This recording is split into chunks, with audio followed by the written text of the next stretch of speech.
हाँ जी, अस्सलाम वालेकुम। तो कैसे आप लोग? उम्मीद करता हूँ ठीक ही होंगे। दो बातें।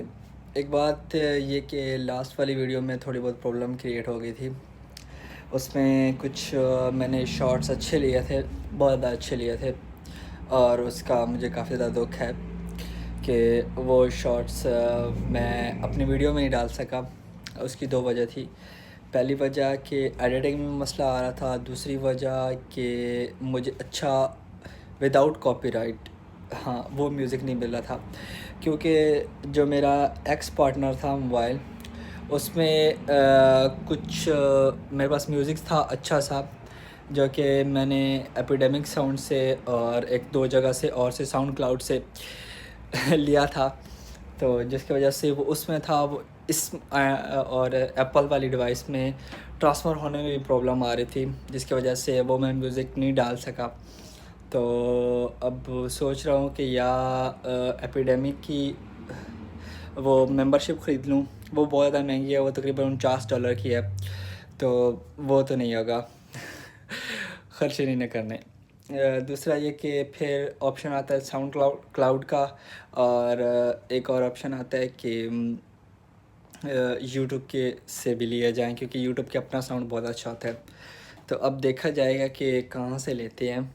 अगर अच्छा ना मिला तो ऑब्वियसली यार इधर से लेना पड़ेगा, एपिडेमिक साउंड से, क्योंकि उनकी म्यूज़िक काफ़ी ज़्यादा अच्छा होता है। तो अब ये जो मेरा एक्स पार्टनर है, ये काफ़ी ज़्यादा अच्छी एडिटिंग करता था। तो ये जो न्यू पार्टनर है, इससे एडिटिंग का मेरा हाथ नहीं बैठा, मतलब यूजली नहीं यूज़ नहीं है उसमें, लेकिन ट्राई किया जाएगा। और तीसरा ये कि सब कुछ समेटना है और चेंज करना है।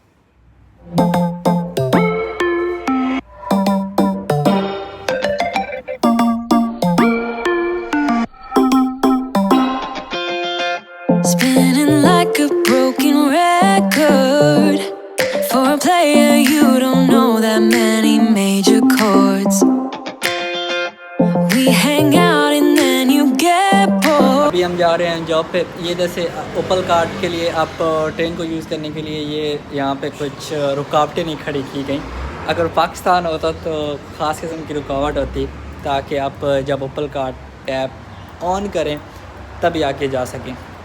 लेकिन यहाँ पे ऐसा कोई नहीं है। यहाँ पे ईमानदारी से टैप ऑन करें और ट्रेन का लुत्फ़ अंदोज़ हुए, मतलब ट्रेन का सफ़र करें। पहली चीज़ जो कि मैं हमेशा हर वीडियो में कहता हूँ कि ये आप पे डिपेंड करता है कि आप किस सिचुएशन को कैसे हैंडल करते हैं। कुछ लोग महंगी से महंगी यूनिवर्सिटी में आती हैं, तो ऑब्वियसली यार उनकी फ़ीस भी महंगी होगी।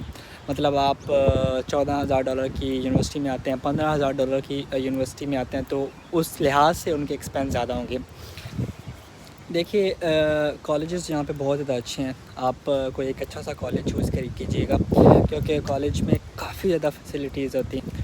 फॉर एग्ज़ाम्पल आप कि एक कॉलेज की फ़ीस $10,000 से $11,000 तक है। मैक्सिमम इतनी होती है, ज़्यादा नहीं होती, और आपको ज़्यादा में आना भी नहीं चाहिए। तो कोई बेस्ट कॉलेज चूज़ कीजिएगा। तो आप को बस दो चीज़ें बनती हैं, या आप अपनी फ़ाइल किसी भी कंसल्टेंट या किसी भी एजेंट के थ्रू से करवाएं, या आप अपनी फ़ाइल ख़ुद करें। तो बेस्ट ऑप्शन यही है कि आप अपनी फ़ाइल ख़ुद करें, क्योंकि ये इतना लेंथी और इतना बड़ा प्रोसेस होता नहीं है। आप इजीली ख़ुद कर सकते हैं। और वो स्टूडेंट्स, मैंने ऐसे भी काफ़ी स्टूडेंट्स को देखा है जो कि अपना सारा का सारा प्रोसेस ख़ुद करते हैं, और काफ़ी ऐसे स्टूडेंट्स को मैं मिला भी हूँ पर्सनली तौर पे। तो अगर आप अपना सारा प्रोसेस ख़ुद कर सकते हैं तो बहुत अच्छी बात है, आपके काफ़ी ज़्यादा ख़र्चे बच सकते हैं। देखिए, कंसल्टेंट और एजेंट जितने भी होते हैं वो चाहते हैं ज़्यादा से ज़्यादा पैसे कमाएं। वो आपसे कंसल्टेंसी फ़ीस तो दूर के बाद वो एक्स्ट्रा चार्ज करते हैं। उसके साथ साथ वो आपको ऐसी यूनिवर्सिटी और ऐसे कॉलेज का प्रेफर करेंगे जो कि जिनकी उनको कमीशन ज़्यादा मिलेंगी। मतलब जितना बड़ा और जितनी महंगी यूनिवर्सिटी होगी, ऑब्वियसली उनको उतनी ज़्यादा उसका पैसे मिलेंगे, उतनी ज़्यादा उनको कमीशन मिलेगी। चीज़ें और होती हैं। एक चीज़ आपकी बैंक स्टेटमेंट, अच्छा, बैंक स्टेटमेंट क्या मतलब होता है? बैंक स्टेटमेंट का मतलब होता है कि अपने तमाम एक्सपेंस आप ऑस्ट्रेलिया में इजीली बियर कर सकते हैं। ये आपका एक प्लस पॉइंट और एक सेव पॉइंट होता है ऑस्ट्रेलियन गवर्नमेंट को ये यकीन दिलाना कि आप यहाँ पे इजीली पढ़ भी सकते हैं, इजीली एक्सपेंस भी सारे मैनेज कर सकते हैं। उसमें सबसे पहले आपका एक मंथ का लिविंग एक्सपेंस होगा, आपकी यूनिवर्सिटीज़ की फ़ीस होगी जितनी भी बनी है, पूरी टोटल कॉलेज की पूरे कोर्स की फ़ीस होगी। उसके साथ प्लस पॉइंट चल के कुछ 2 से 3 लाख आपको एक्स्ट्रा भी डालने पड़ेंगे, जिसमें आपके डेली लिविंग एक्सपेंस सारा कुछ मिलो के सब कुछ आ जाता है। ये सब कुछ मिला के आप की बैंक स्टेटमेंट बनती है। उसके बाद अगर आप कंसल्टेंट के पास जाते हैं तो मैं आपको ये सजेस्ट करूँगा कि सबसे पहले उसको ये बात कर लीजिएगा कि आप अपनी कंसल्टेंसी फ़ीस कितनी चार्ज करते हैं। कुछ कंसल्टेंट ज़्यादा करते हैं, कुछ कंसल्टेंट कम करते हैं। राउंड अबाउट पाकिस्तान में ये चल रहा है कि 25 से 30 हज़ार यूजली आम कंसल्टेंट चार्ज करता है, और उससे ज़्यादा अगर आप महंगे से महंगे कंसल्टेंट में जाएंगे तो ऑब्वियसली वो ज़्यादा से ज़्यादा चार्ज करेगा।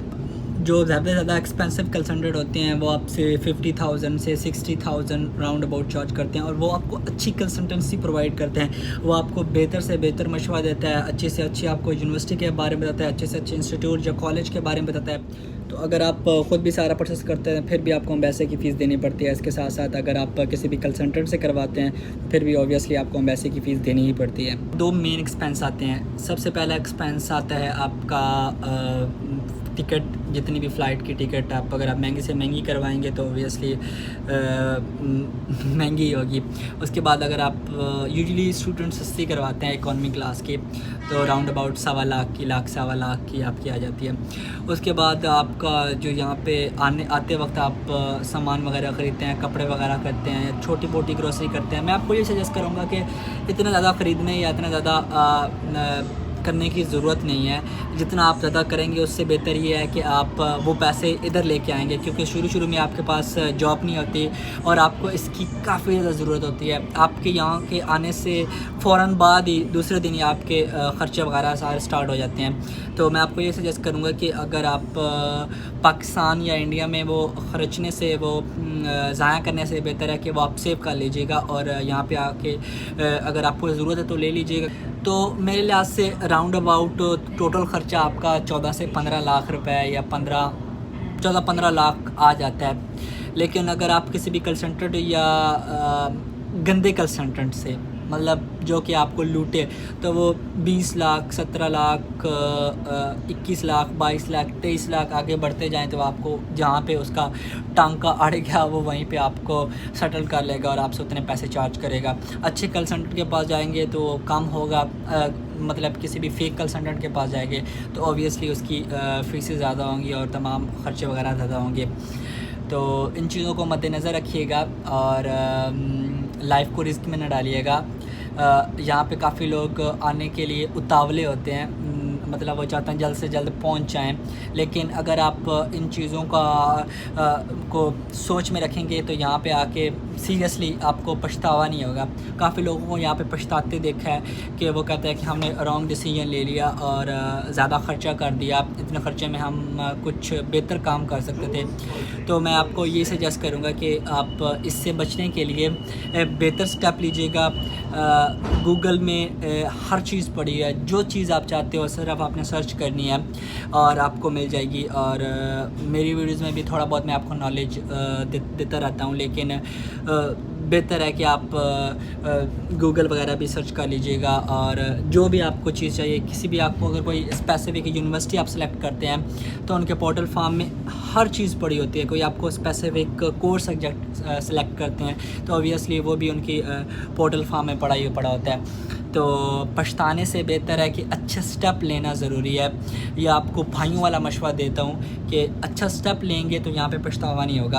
अगर आपको बुरा स्टेप लेंगे तो ऑब्वियसली 100% यहाँ पे आपको पछतावा होगा और आप ख़ुद को कोसेंगे। यहाँ पे आपको होम सिकनेस होगी और उसके साथ ये पछतावा होगा। ये भी दोनों चीज़ें इकट्ठी होंगी तो बहुत बुरा होगा आपके साथ। तो बेहतर यही है कि पछतावे से बचें। होम सिकनेस तो थोड़ी बहुत होती रहती है, उसका कोई इतना ज़्यादा नहीं है।